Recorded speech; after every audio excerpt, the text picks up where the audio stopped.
Well, good afternoon, everybody. Thank you for joining. We're so delighted to have folks that are interested in the subject of cybersecurity here this afternoon. I'm Eileen Guzzo with Donnelly and Moore, also a board member of the New York City Hispanic Chamber of Commerce.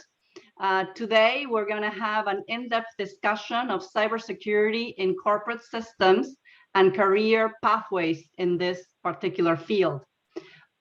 We are honored to be in partnership with the New York City Hispanic Chamber of Commerce, Fordham Center for Cybersecurity, and Donnelly and Moore. Our first speaker this afternoon, we're going to have three speakers. It's going to be Dr. Hayajneh, Mr. Christopher Hartley, a former Deputy Director of the Army Cyber Institute at West Point, is going to be our second speaker, and myself, on some matters that have to do with career pathways in the field. So Dr. Thayer Hayajneh is the director of the Fordham Center for Cybersecurity, program director for the Masters in Cybersecurity at this wonderful institution located right in the heart of Manhattan with a campus in the Bronx as well. Dr. Hayajneh has a PhD and a master's in information sciences with specializations in cybersecurity and networking from the University of Pittsburgh, Pennsylvania. Thank you, Dr. Hayajneh. We look forward to hearing you. Thank you, Eileen, for the introduction. And it's always my great pleasure to be with you in these events. And thanks for the New York City Hispanic Chamber of Commerce for organizing these wonderful events. My name is Thayer Hayajneh, and thank you for the introduction. I'm the director of Fordham Center for Cybersecurity, and I would say over the past 2 decades, I've been involved in cybersecurity research, education, several roles in industry, private sector, and education as well. And over the past 2 or 3 years, my focus was really on building curriculum and cybersecurity workforce. We received several grants at Fordham University, supported by the National Security Agency and Department of Defense, to build cybersecurity workforce, advanced curriculum in cybersecurity. And one of our very recent grants that we're very proud of, called CEDI, Cybersecurity Education Diversity Initiative.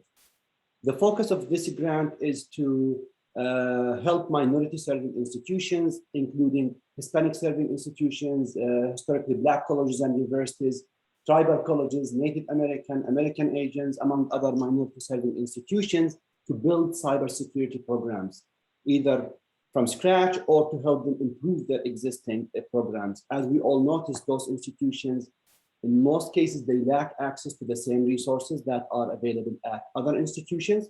So we try in that grant to help them really bridge that gap with the focus to increase the chances of the students coming from those institutions to secure key jobs in cybersecurity. And in today's short presentation, I will focus on the landscape of cybersecurity, the connection between education, the workforce, and what are the challenges we're facing in this field as educators that are trying to build the workforce in cybersecurity. So if I want to start and define cybersecurity, I mean, the textbook definition of cybersecurity would be to secure information, whether it's in storage, in transmit, or in processing. For example, if you're sending an email or receiving an email, let's say from Alice or Alex, how do you know that this email really came from Alex himself? How do you know that the content of the email wasn't changed? How do you know that no one else read that email? How do you guarantee that every time you want to access the email server, it's available? So that brings us to the definition of the requirements of a cybersecurity: availability, integrity, authenticity, and confidentiality. And we achieve those by having strong policies in place and strong technicals for the cybersecurity, including encryption, authentication, among other techniques that we use. I mean, from the definition itself, it's obvious that cybersecurity as a field interacts with other fields. In the past, we used to think of cybersecurity as a standalone field that comes, as a field that comes under IT or computer science. These days, it's a standalone field that interacts with other fields, including accounting, social sciences, criminal justice, policies, and laws. And this imposes lots of challenges on us as educators, challenges on the industry. People want to hire someone who knows a bit of management and also some policy. We don't want only to hire a cybersecurity analyst that can only break codes and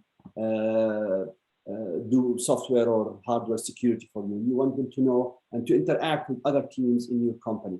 So that's a challenge by itself. And as educators, and we try to really address this issue. Next slide, please. Most of you may be aware of some of the recent hacks that happened.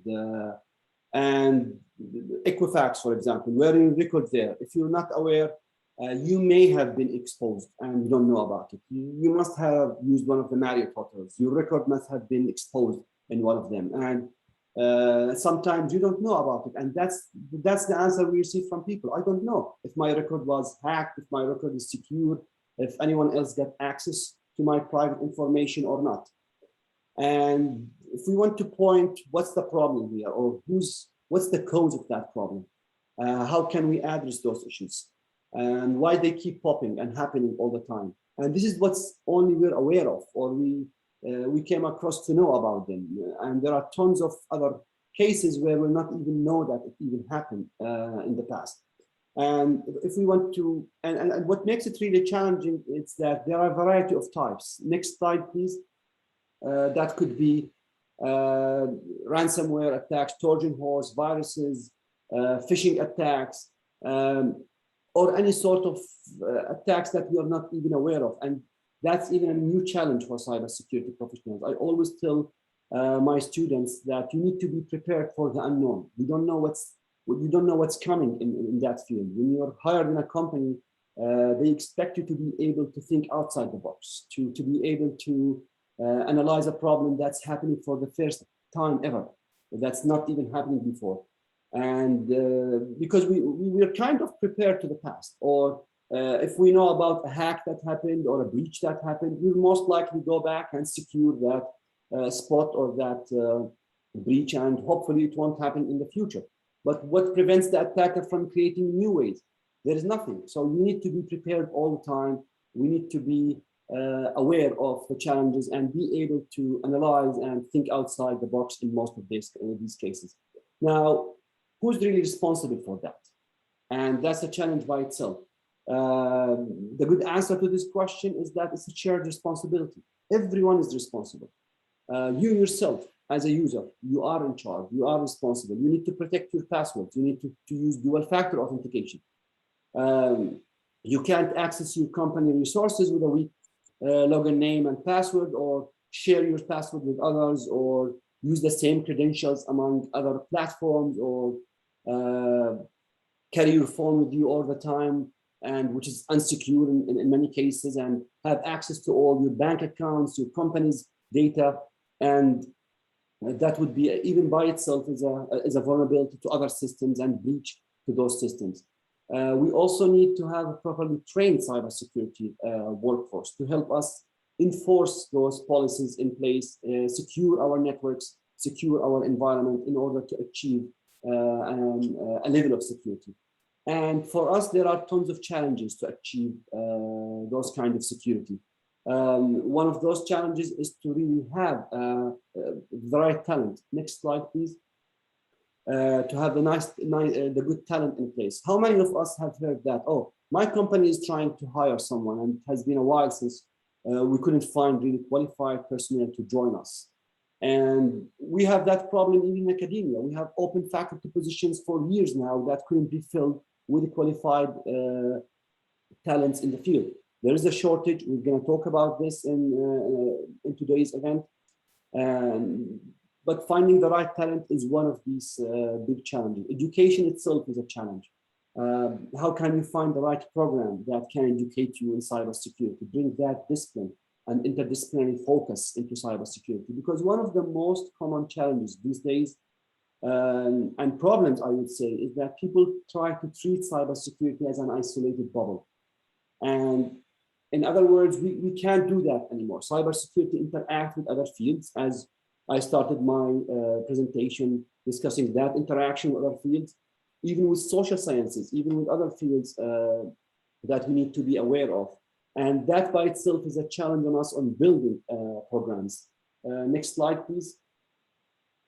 So nowadays, as I mentioned, there is no longer just a highly specialized cybersecurity degree. As I mentioned, the companies and private sector and government as well, they are looking for people who can still do policy and be a cybersecurity analyst. They can still manage a team. They can still do related things to cybersecurity. You are not only looking for someone who can break a code or can secure your code here. You want someone who can put in place all and be compliant with all the regulations, all the policies that are in place. I already talked about smartphones and how the new technology is making these things more challenging nowadays. Our personal data is mixed with our work data, is mixed with our banking accounts, with all the stuff we have, maybe just through your smartphone itself as a challenge. So meeting all these increasing demands for students, for private industry and government is a challenge by itself. And that's something we have been involved in too many workshops, too many brainstorming sessions, just to maybe make sure that we can provide that cybersecurity workforce to the government and to the private sector nowadays. Next slide, please. So again, the field of cybersecurity has expanded way beyond just a simple field. There is much more to learn and educate, and that's a challenge on the programs that try to educate people in cybersecurity. We don't only have one track nowadays. In our program, for example, we recently created several tracks. We have a track that focuses on cybersecurity engineering, a track that focuses on data science with cybersecurity, cloud computing, big data, machine learning, and AI with cybersecurity, a track that focuses on the policy, the management, the law aspect of cybersecurity. And all these folks that graduate from the variety of tracks, they do find great jobs nowadays in the market, and there is lots of demand. Although we want them to know a piece of everything, but also we want people to be specialized in one of those tracks as well. And last but not least, something important nowadays when it comes to cybersecurity is to focus on the practical aspect. It's very important to consider the hands-on and teach students how to tackle real life problems when it comes to educating in cybersecurity. And back to the grant that we were trying to support minority serving institution, we noticed that this is one of the biggest challenges they're facing. In many cases, they educate students or have programs that barely have any labs or exercises or hands-on. And the result would be students that are unable to do the job when they are graduating. A few numbers I like also to share. There are currently 3.5 million jobs in cybersecurity as of 2021. We think we have enough graduates, but unfortunately we don't. Only a small percentage of the graduates are specialized in cybersecurity. And even when it comes to the real numbers and you start to interview people and you have an opening position, you can barely find the talent to fit an opening position that you want to fill. You may have a list of applicants, but when you interview them and when you go through their resumes and you try to interact with them, you find it even more and more challenging to find hireable experts in cyber security. And not only that, I mean, these numbers are even expected to grow more and more. There is a 28% growth projected through 2028 for those numbers in cybersecurity. Finally, I would like to talk about what really makes a cybersecurity professional. Last slide, please. And how do we develop a cybersecurity workforce? What do you need to become a cybersecurity professional or an expert, let's say, in cybersecurity? A simple answer would be a piece of everything. Education is a must nowadays. Unlike other fields, you may have heard someone who has become a professional programmer, front end, back end, just by practice, trial and error, taking a few courses. Cybersecurity is a bit different. You still need some kind of education here, either a certificate, advanced education, The only way to come up with that is with 10, 20 years of experience in the field and trial and error. It's still, even those people, they have read something or self-educated themselves in the field of cybersecurity. It's more challenging than other fields. You need to learn the basics, you need to learn the foundation before you can really join the cybersecurity workforce. And of course, that's not enough by itself. Science and theory is not enough in cybersecurity. You need hands-on, you need practice to complement that education. I like certificates, but I don't like them to be thought as the get-go from the beginning.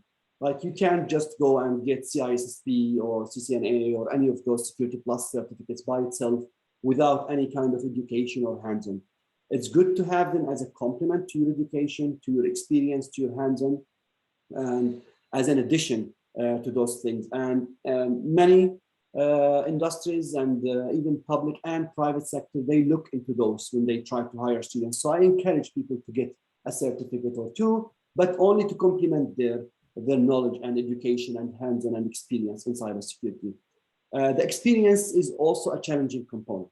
I have many students graduating and complaining that most of the jobs we try to apply to, they require a year or 2 or 5 years of experience. And what can we do to go around that? And I always tell them, listen, no one will hire you as an expert if you don't even practice cybersecurity, at least for a year or 2. With cybersecurity, there is no room for error. It's hard to give you a network or a system and let you play with it and learn. You may expose the entire company credentials. You may expose the private data that they have stored. So the only way to go around it is to get any job. And it may be related or barely related to cybersecurity. And then you walk your steps towards an experience in cybersecurity. You may start as a basic IT or in networking, and then you start to engage with the cybersecurity department in that company or institution, learn little by little, and I assure you that once you get into that experience, in a few years, you may jump to a manager level or a director level. This is one of the fastest growing careers in currently, and I've seen people just in a few years jump from a beginner all the way to an expert, to a director or to a manager in cybersecurity. I think I reached my time here. I will stop now, but we'll give some chances later for people who would like to ask questions. You can also drop those in the chat box. We can address them towards the end or save them to the end. Thank you. Thank you, Dr. Hayajneh. Appreciate all your knowledge and input into this subject. Yes, we will keep questions and answers, as Dr. Hayajneh mentioned towards the end. Kayla is monitoring all the chat box. So if you have any questions that jump at you as we're talking, just start putting them in there and we'll select a few and go over them at the end of the presentation. Again, I'm Eileen Guzzo, president of CEO of Donnelly & Moore, an IT consulting firm in New York City. I just want to share with you from a human resources perspective, a little bit of data and information as you get into this field as far as salaries, compensation, and how, as Thayer was mentioning, Dr. Hayajneh was mentioning, you start at a certain point. So you may start as a Linux server administration position, right? And then you grow from there. You don't perhaps start as a risk management framework expert, which is where you end up throughout your career. So you start in the infrastructure world, or you may start as a project manager.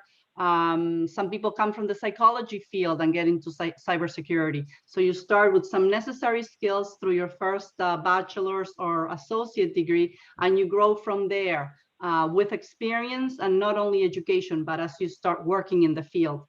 So that's a pathway. As far as folks that are graduating with cybersecurity engineering degrees, with an associate's, the general pay rate currently is $65K to about oscillating around $100,000 a year. And bachelor's is $83,000 a year to $113,000 a year. So that gives you an idea of what's common salary currently for this skill set with an associate's or a bachelor's. Obviously goes up from there with a master's or a PhD. Well, it is very good news for everybody in New York, because New York is in the top 5 locations in the US in total number of cybersecurity jobs. So if you are about to engage in the field of cybersecurity, looking for a job or looking to move in your career up, this is one of the best cities to be in the US. It also pays typically the highest salaries in the nation. Not only due to the high cost of living, but because in the New York tri-state area, we have some of the largest and very prominent companies that are looking for this type of skill set, and financial institutions, all sorts of different industries, as Dr. Hayajneh alluded to in his presentation. What are the typical employers? We went over this a little bit before with Dr. Hayajneh, but companies in technology and internet field, security software companies, all of your defense contractors like Raytheon, Northrop Grumman, that type of companies looking to start people at the low level and growing within the company. Many government departments, institutions, organizations like the Army, Department of Defense, Department of Agriculture, Department of Intelligence. So all these different massive government institutions are looking for this type of talent. Obviously, IT companies and IT divisions within certain companies, banks, financial institutions, credit companies, and many more. As Dr. Hayajneh alluded to and explained previously, with experience and education, you get into the field. And as you're working in the field, one of the things that you may want to consider is the certifications. And the major cybersecurity certifications out there today are certified information security managers, making about $140,000 to $150,000 a year, certified in risk and information systems control professionals, around the same salary range, certified information systems security professionals, which is Mr. Hartley, that's going to speak next. He's a CISSP certified professional, and CISA, certified information systems auditor. A lot of accountants get into auditing, and when you are an auditor, from a cybersecurity perspective, one of the certifications you may get as an accountant furthering your career into cybersecurity would be the Certified Information Systems Auditor. In this field, you have engineers, you have analysts, you have network engineers and architects that work their way into cybersecurity, cybersecurity consultants, managers, and administrators. So that's a little bit about the field and what we're seeing currently as far as salaries and the major professions within cybersecurity that are sought after in the marketplace. And with that, I would like to pass on the baton to Mr. Christopher Hartley, who is currently a consultant in the cybersecurity field. He is the former Deputy Director of the Army Cyber Institute at West Point. Mr. Hartley has an extensive operational background with over 27 years of experience in strategic organization, cybersecurity implementation, and organization level operations. He is, as I mentioned before, a CISSP certified professional. He holds a master's degree in network security and information assurance from Auburn University. In conversations with Chris Hartley, I came to know that 20 years ago, he started building networks. Just like Dr. Hayajneh explained, this is where people start. He started building networks. From there, he started defending networks. After that, and with many years of experience, he started as an offensive cyber operations guru at the national strategic level. And he did that for many years, for a period of a little bit less than 10 years as an offensive cyber operations director. Chris, the floor is yours. Thank you very much. Eileen, thank you for the introductions, and I appreciate the opportunity to come here and speak to everyone today. As Eileen has alluded to, my career started out in the Army in 1990, and I fell into this thing called IT development, IT building in 1995. From there, that's where I started to build my first networks. It was all hands-on. It was not something that my bachelor's degree had prepared me to do. I landed at a job where the CEO said, here's $700,000. You got 2 years. I want this thing called the internet. I want to be able to do email, and I want to share files. Today, that seems absurd to us because we do that on a day-to-day basis, literally on our phones. If you look at the beginning, next slide, please. If you look at the beginning of where I started in this industry, and it wasn't cybersecurity, it wasn't computer network operations, it was just a bunch of IT people who were looked at as geeks. Our level of effort and sophistication of the systems back then were child's play compared to what we're looking at today. We didn't have to worry about things like information security or system security or applications and that kind of stuff.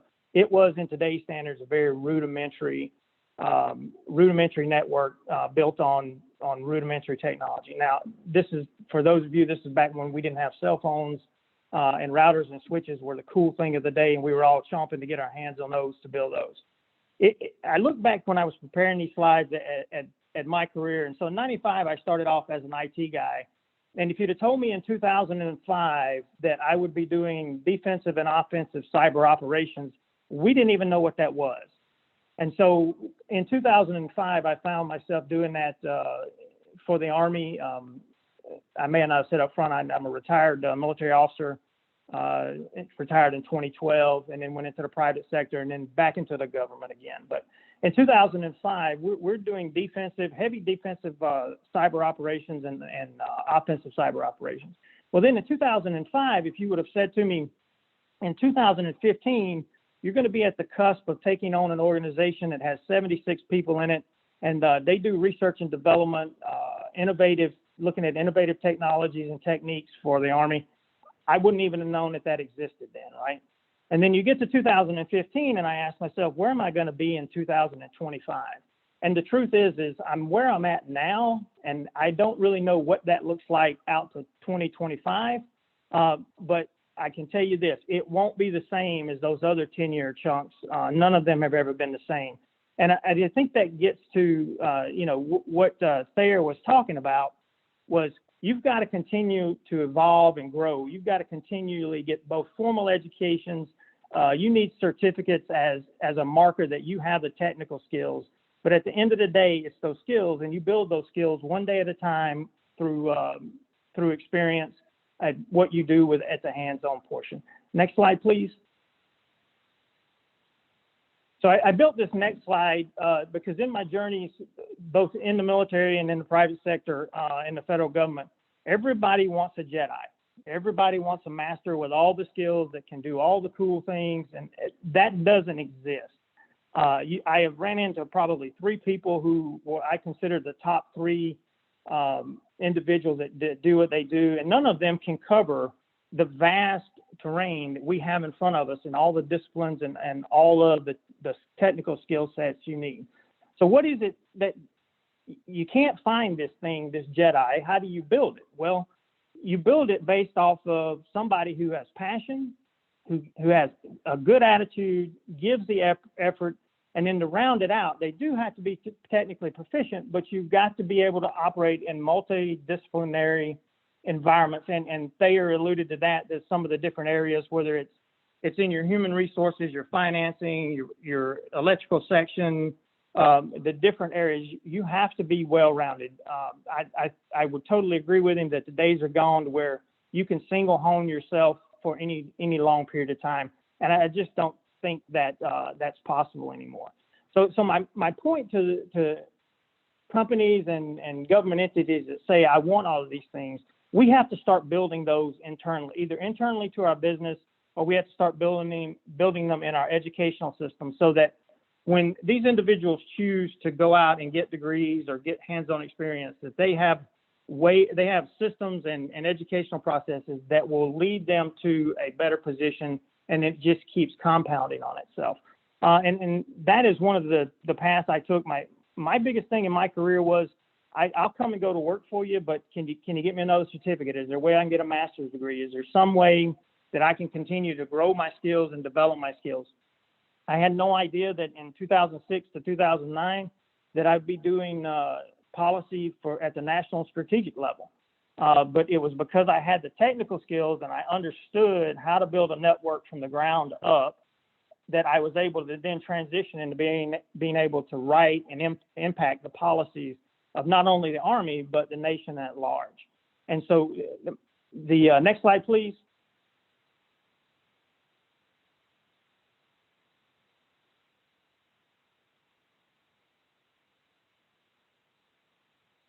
And so, yes, it could be a Freudian slip to never stop earning, but here's what I mean by that. You've always got to be earning different levels of formal education. You've got to earn your certificates. You've got to get in there and pay your dues and earn your time on hands-on stuff. And all of that builds a well-rounded individual. No 2 days in this business have ever been the same. And I personally, that fits my personality and what I like to do and how I like to operate. If you're not somebody who can go with that kind of change that often, then there are places for you in this industry. We just have to look a little bit more for where that's at. And I find myself coaching and mentoring a lot of young students, both high school and college. And what's it take to be successful? Passion, attitude, and effort. It makes all the difference. If you're passionate about what you do, you're going to love it and you're going to want to do it every day, and it doesn't become an effort to you. If you have a good attitude, it's not only good for yourself, but it's good for the teammates that you work with, and your level of effort has to be equal to what others around you are putting into it, and it has to be the best that you can give. And so with that, I will, I think I saw some questions come up, but that concludes my formal portion of the brief. And I'm going to flip over and see if I can, was that question directed at me? Okay, so Eileen, is it okay if I go ahead and take these questions? Yes, please. Yes, please, Chris. Okay, so from the chat, are there any suggested undergraduate degrees to go into cybersecurity masters? The way I went about my master's degree was I was actually working in DC and I was going to school at night full time. And that degree I tied directly to what I was doing, which was exploiting applications and operating systems and networks. And so my information assurance, network security and information assurance degree tied in to what I did every day. And it actually tied into what I love to do. I don't normally brag about grade point averages, but I came out of that with a 4.0. And it wasn't because I was the smartest guy in the class or the most skilled person in the class. I loved doing what they had me doing every day in the master's program. So when it comes to cybersecurity degrees, you can look back at Eileen's pay scales and stuff, and there's a lot of those degrees that match up nicely with all of those different areas that you can earn. I would tell you, go for a cybersecurity master's degree and what you're passionate about, right? I'm not a coder. I've never been a coder. It's not something I was ever passionate about. I would tell you the last language I coded in, but it almost doesn't exist anymore. And I just didn't enjoy it. But what I did enjoy was building things, right? And I enjoyed building networks, operating networks. And then by doing that, I understood them at an intimate level that you don't get without that hands-on experience.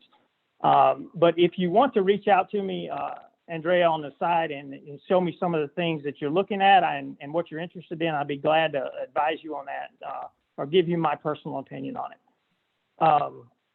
The PowerPoint, what advice would you give someone without a college degree who is pursuing a certification in cybersecurity, make them more competitive in the labor market?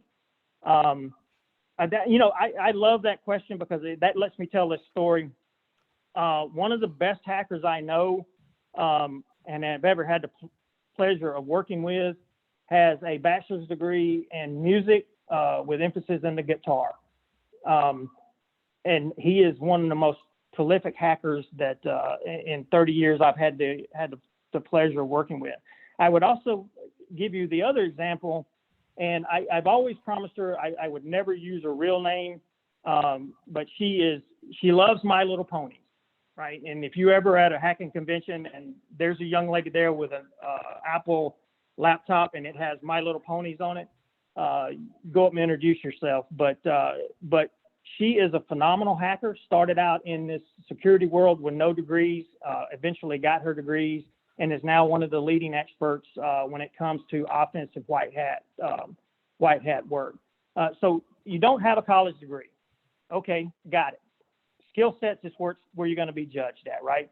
It's all about what skills you have or you can accumulate to bring to the table. And so when you start looking at it from like that, everybody expects you to have your network plus and security plus, right? And those are skills. Work experience wouldn't be bad to have to go along with it, but that will get you started. If you have a knack for routers and switches, then the Cisco realm and the certifications there will validate for an employer that not only do I think they have the skills, but they've gone and gotten the test to show me that they have the skills. Hands down, this is one of those professions where you cannot lie, right? You just can't, because I can put you through a technical interview and within 10 minutes, I'm going to know if you're straight up or not, maybe less than that.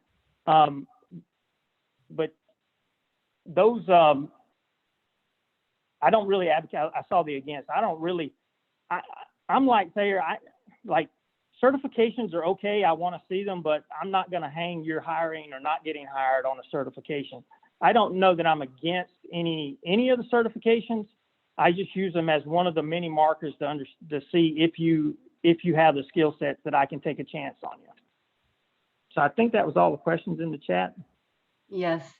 And Thayer, would you like to address some of those from your perspective as well?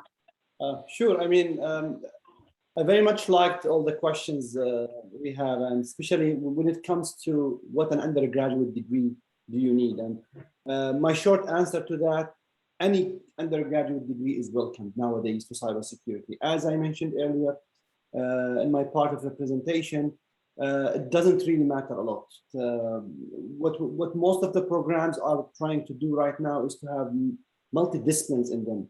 Now, if you want to be a specialist in operating system security and address privacy in cloud computing using homomorphic encryption, that's a very advanced field. So you will need a lot to catch up in that case. However, there are other disciplines in cybersecurity, management, policy, intelligence. You need to learn only the basics of computing. And many of the programs, including our program, including the program at NYU, they have what they call the Bridge to Cybersecurity program that can bridge you from any kind of discipline into cybersecurity. And that also applies to the last question where they're asking about whether they don't have an undergrad degree at all or a college degree. That's also totally fine. It would be more challenging in that case, but the exit to that is to be engaged in what we call a non-degree programs. Lots of non-degree, but programs that can educate you in the field. People would still like to see that you have attended some kind of a training, professional certificates. It doesn't have to end up with a master's or an undergraduate official degree. It still could be a certificate or a non-degree certificate program that would help you to bridge that gap. I can't name one specific certificate, but there are a bunch of there that someone can attend. Some of them are beginner level, Security Plus, Network Plus, and some of them, the CISSP and IC Square offer more advanced ones. ISAC, ASAN, they all have expensive certificates as well. And many of those, the good ones, they have a lot of hands-on. And this hands-on really can help you to bridge that gap when it comes to the experience that's needed in cybersecurity. So that could be a helpful component to address that lack that you may have actual access to system where you can learn hands-on. Some of those certificates, I found that are very helpful in that aspect, as well as some of the educational programs as well. Thank you. Excellent. Well, we are so thankful of first and foremost Christopher Hartley's time as a former Deputy Director of the Army Cyber Institute and Dr. Hayajneh Fordham, Masters in Cybersecurity, founder and director of the program. That concludes our presentation today, unless anybody else has any other questions. You can always email us at the email that you received from the chamber, info@nychcc.com, and we'll be glad to connect with you and answer any additional questions you may have. Thank you, everybody. Eileen? Yes. We also had someone kind of requesting where they would be able to access the PowerPoints or the video from this presentation. Yes, the video will be posted on the Hispanic Chamber's website, and some pictures